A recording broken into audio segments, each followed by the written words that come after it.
Welcome to our second In Conversation today. We'll be discussing analog to digital transition in group living environments. What a year 2020's been for us all. As we reacted as tech sector to the pressures of the pandemic, what a pressure it's put on all of us. But COVID has shined a light on technology and how it plays a huge role in health and care and well-being of individuals in our communities. People living in their own homes and in group dwellings, sheltered housing and extra care schemes, we've just, looked after them and digital's just become part of their life. I'm delighted to be joined by Saeed Choudary, R&D Director at Legrand Assisted Living and Healthcare, and he's kindly offered to answer some of my burning questions. So over to you, Saeed. With no pressure, what impact has COVID had upon the technology-enabled care of sheltered, particularly, and extra care schemes? Firstly, I'd just like to thank you, Alyson, for having me and giving me this opportunity to go through it. So, COVID has certainly put technology-enabled care into the spotlight, from tablets connecting, shielding relatives to GPs now using video conferencing. The role of digital can play an important part in improving health and well-being and is better understood and more visible than ever. Going to your question, this is especially the case in sheltered and extra care housing. During the pandemic, many social landlords have had to rely on monitoring and communication systems to support their vulnerable residents and keeping them safe, and also enhancing the quality of life by eliminating social isolation, which was a real risk during the summer and during this current lockdown. Some supporting housing providers have also moved from a reactive approach to one where it's more proactive. For example, data from the TEC systems has been used to identify residents that are at risk of falling and putting in preventative measures, going out, seeing them, replacing their slippers, putting in extra support, and also offering daily reminder calls for people to take their medication, to keep drinking, and all these other things that can cause decline, as well as just that bit of social contact. Does that kind of touch on the points you were after? Absolutely. I think we just wanted to hear sheltered housing, as we know, is such it's the hybrid of that community base, and it's just to hear from you how you found it during COVID.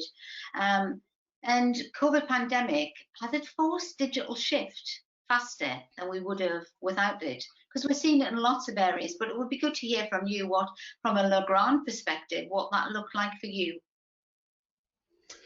That's a really good question. The beauty of digital isn't just its ability to learn patterns and offer extra services and all these kind of wonderful things people talk about, big data. The true value lies in how it can help that person to understand and self-manage their health, increasing their independence and choice and control. Also, kind of helping to reduce some of the pressures that social landlords have to face, because you can focus the resources we've got on the individuals that need it the most and keep in contact with everyone else through video calls, etc. Operating too, digital has supported housing providers through the pandemic by enabling rapid deployment of plug and play. So where we've had people shielding, we can actually send out equipment that can be managed and configured from the cloud, allowing more flexible alarm handling and helping large parts of the care team to work from home.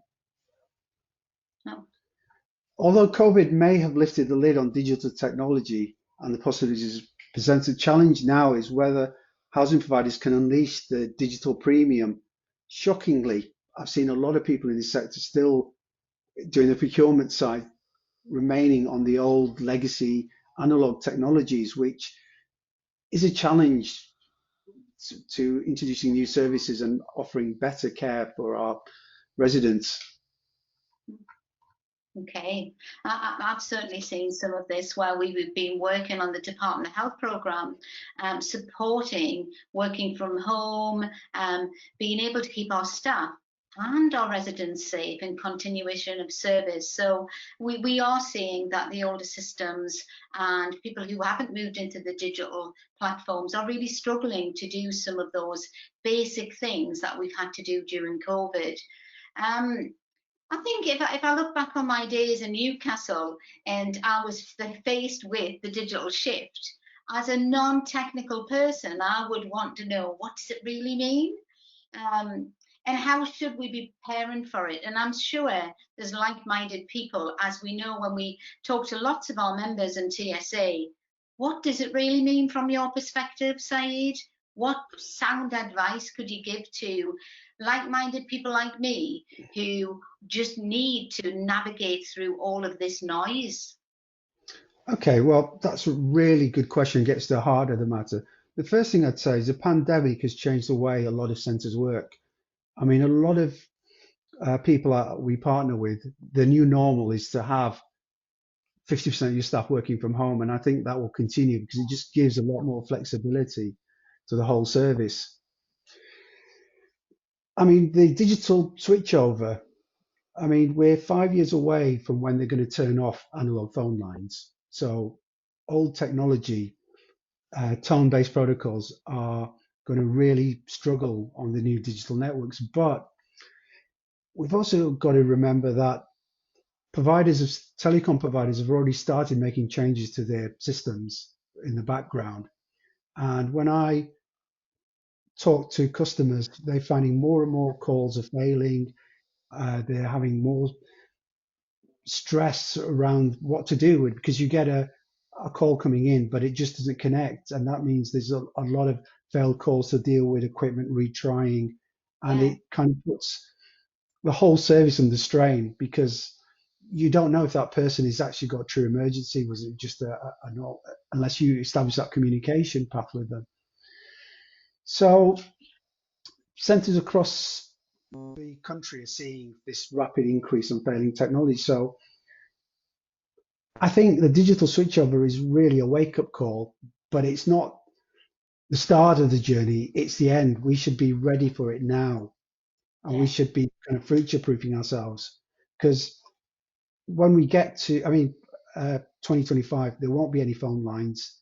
And, you know, the kind of reliance we've had on the power that comes from them to keep the devices going, that's just going to be gone. We're going to have maybe small boxes in the house with a single AA battery, and that will give you 30 minutes of runtime if you've got a power outage, and then you lose all connectivity with the vulnerable adult. And the other thing I'd say is that, you know, in fact, from 2023, it'll be impossible to actually buy an analog phone line from BT. So it's a whole journey, but a lot of people started 2, 3 years ago. And I'd say that that's where we need to be. We need to be ready to have completed the transition by 2025, not start it then. Have I Yeah. kind of touched on all the points you were looking for? I think so, Saeed, and you've mentioned some of the implications there, and you know that TSA have been doing a lot of work with our members, our commissioners, to try and raise the knowledge and make them into informed buyers so they know what they're buying. But is there any other implications that we've missed out there that we could share with the audience listening to this discussion today? I think it's very important to, I mean, we work very closely with a lot of the telecom providers in the UK and in Europe. And a few years ago, there's a shift in legislation so that telecom providers have no longer a legal obligation to support tone-based signaling.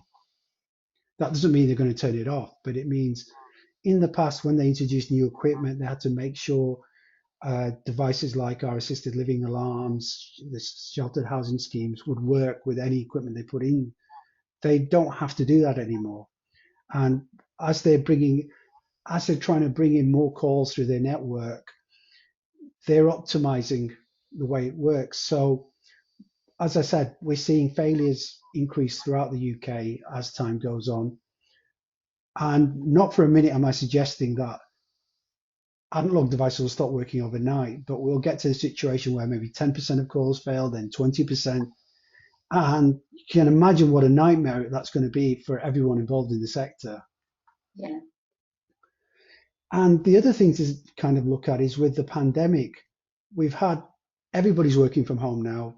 There's been so much use of mobile networks and telephony networks that's put even more strain on it. So there's a lot of challenges about that kind of reliability. In the old days, an analog phone line was 99.999% reliable.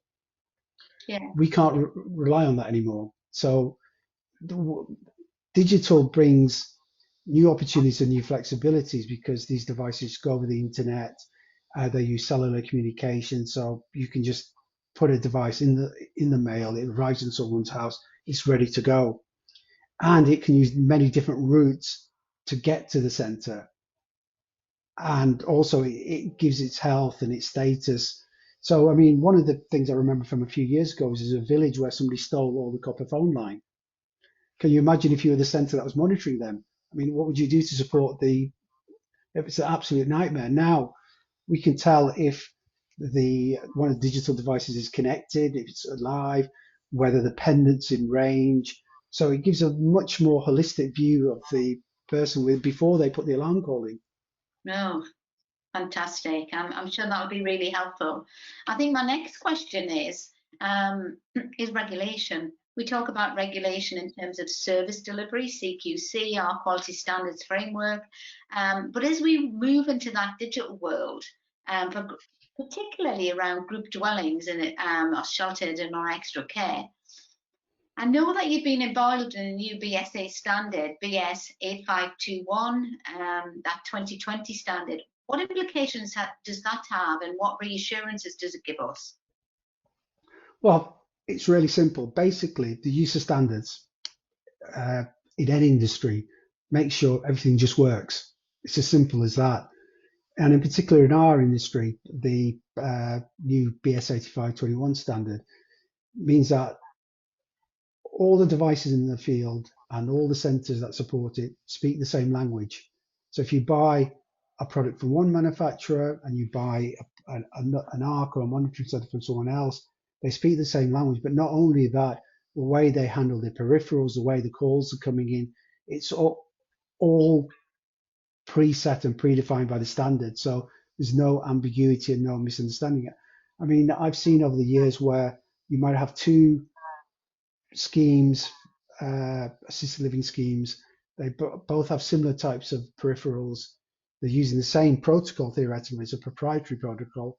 One manufacturer may have interpreted it in one way, one interpreted it the way. They put the call in, and you get two different messages in front of the operator. And that can be a real challenge when you're trying to triage calls and deal with them. So being able to make everything just work is reassuring, and it kind of simplifies that kind of whole procurement process, because if you kind of stick with standards, everybody's bought into them, and it's, you know, you're adhering to best practice.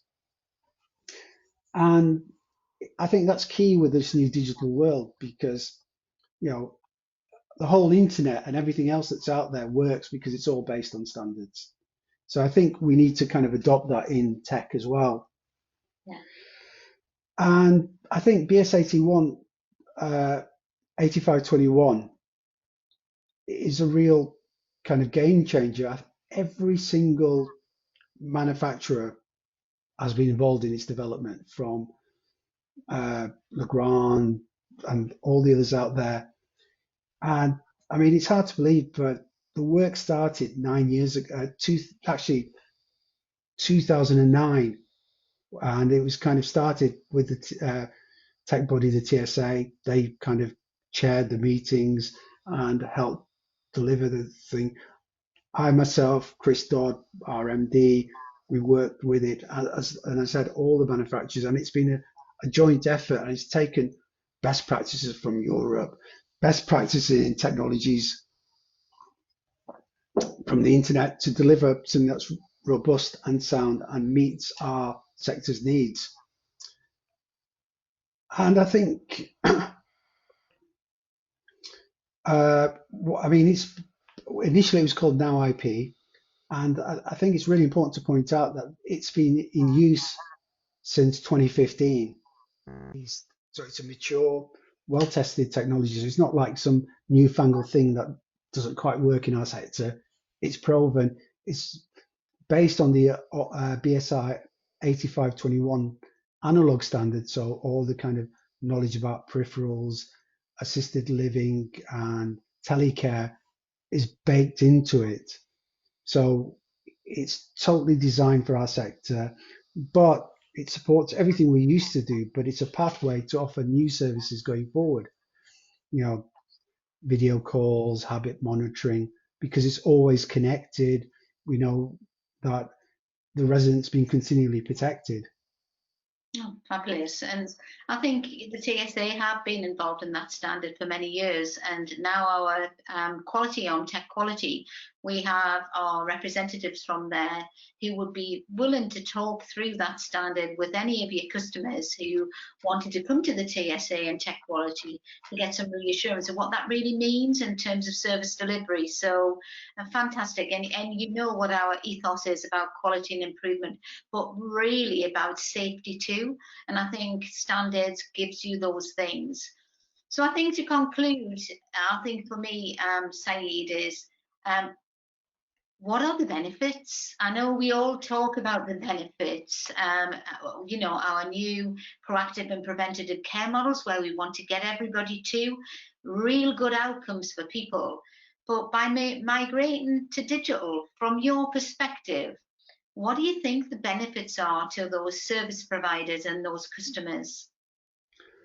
Before I kind of get into the really good benefits we have, I think it's really important that we touch on some of the implications, because one of the differences between the new digital world and the world we're used to is in the past, we relied on BT's telephone network. So you bought equipment, just plugged it into the BT sockets on the wall. You bought your ARC, you plugged that into the BT sockets and it just worked.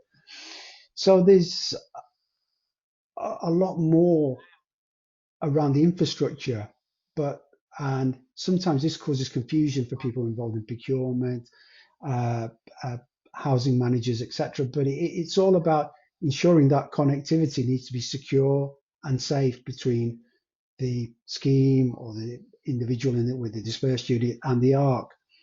And I think that's another factor where maybe the TSA can help and guide people, because I think we need the right processes and practices in place, and to ensure, that we adhere to all the best practices around cybersecurity, safety, and reliability. It's not as simple as just like getting a broadband connection put in place and plugging your computer in and surfing the internet. We need to ensure that there's multiple paths for the alarm to work. If one connection doesn't work, hackers can't come in and interfere. And all the suppliers in the sector worked hard on that, and I know the TSA worked on a best practice guide for that. And I think it's really important that people engage with those messages, and there's proven ways of doing this, and partnering with the right organization can totally help you through that. So going back to your original question on the benefits, so I would say, first of all, flexibility. That's the key thing from this year. Uh, we've needed to be really flexible and agile in the way we've delivered care and to support the people that rely on us. So tech equipment manufacturers manufacture to these open standards guarantee interoperability, so we can use equipment from one manufacturer or another, depending on what the needs of the residents are and how we can best meet them. Uh, it also means that you can allow people to work from home. The calls can be routed because it's going over the internet and cellular. You're no longer forced to have the ARC in a silo. It can be distributed, so you can mitigate risks from flooding, COVID. I mean, I've seen centres have to close down because they've been invaded by rats and all these kind of things, without the level of service going down. Yeah. And also, in the past, it might take 30 minutes to go from your main site to your DR where you're not being able to handle calls. With digital, you can switch over instantly and handle those calls from anywhere. So you might have a problem at your main center. You switch everything to your disaster recovery, but your operators might be sat in the car park with a laptop and a mobile phone handling the calls and don't actually have to drive 40 minutes down the road. So I've seen really great ways our partners out there have been using digital to kind of make their lives easier and also offer better services and optimize the way they work. Future proofing.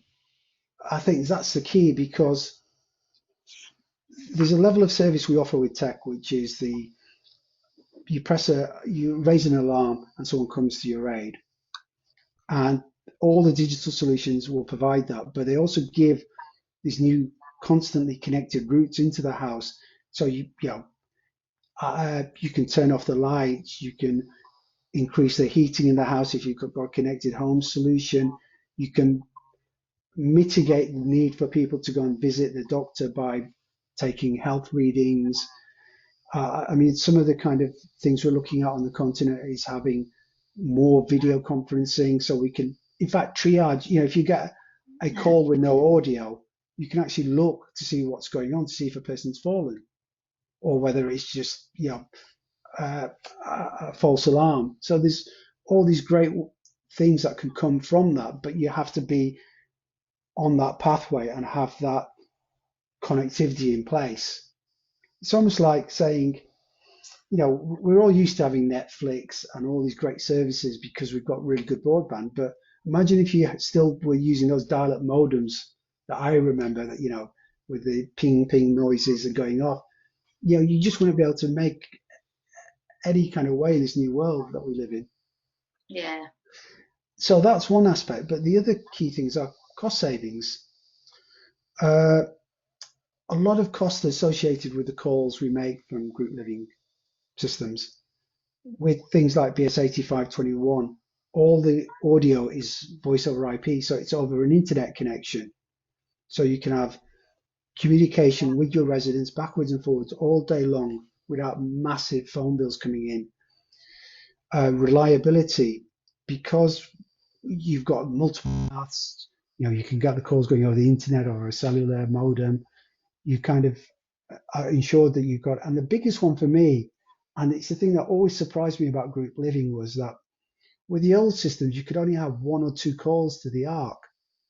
So if I press my pendant or pull my pull cord and I'm having a great conversation with the operator, I'm blocking all the other calls. You don't have any of that queuing on a digital system. If someone's got an alert, it comes straight through. You can have as many residents from a group living scheme talking to the ARC offsite, or even another advantage of digital is that your wardens can be more flexible because we can deliver the calls to them over an IP connection to their mobile phone. So, gone are the days where you had to have a special handset in the scheme. So it's that kind of whole kind of flexibility around it. But it's also the fact that it enables the evolution of proactive measures. So if you haven't got any call charges, and it's so simple to call in and check up on the residents. You can have programs to do reminder calls, welfare calls. Yeah. I think I've touched on most of the benefits that I think you have. come to mind. My days 7.5 years ago in Newcastle, so my responsibility was for all of the learning disability sites, all of our sheltered housing. This does open opportunities to modernise your frontline services in those group dwellings. And one of the biggest things about sheltered was sustaining a resident to end life. From my opinion, it allows us in group dwelling systems to use digital in a much more proactive way to sustain them in their tenancy too. So I think what I've heard today, Saeed, is excellent. And I'm sure whoever dives into this online or on the website will find it really useful. So thank you. Thank you for your time today. Around analog to digital and Legrand will be included in the webinar. There's a webinar from TSA on the 15th of December. It is focusing on dispersed alarms, but I think we all need to keep this conversation going. We launched that white paper in 2017 when we first start talking to our colleagues at Ofcom and BT. 2025 is round the corner, and we don't need to wait until then to decide that things aren't going to work. COVID's taught us to respond quickly. So this is a brilliant start of a conversation, Saeed, and I'm sure you'll have lots of customers and potential customers out there that wants to continue that conversation with you. So thank you very much. Thank you, Alison. And I also like to say that another good starting point is the Good Governance Institute's white paper on unleashing the digital premium. So, as you said, tech services, the TSA have published a number of resources in this. So we're here. I mean, I'm more than happy to talk to anyone out there regarding digital. And this isn't from a Legrand perspective, but this is from my work in Senelec and the BSI. And as I said, I've worked with the TSA in the past on special interest groups, and I think we're all here to support people through this, Yeah. regardless of using our kit or not. Absolutely, Saeed. And one of our main core values in the TSA is about making a difference, but being stronger together. So the more we Absolutely. work with our collective community of TSA suppliers and service providers and government, we will help this transition through analog to digital, but come out of it with really fabulous new services. And the most important thing, improving outcomes for people. And I think we all agree that that's why we're here, and that's why we're still in this sector trying to make a real difference for people's lives. So thank you. Absolutely. I really enjoyed this Thank today. you. Thank you.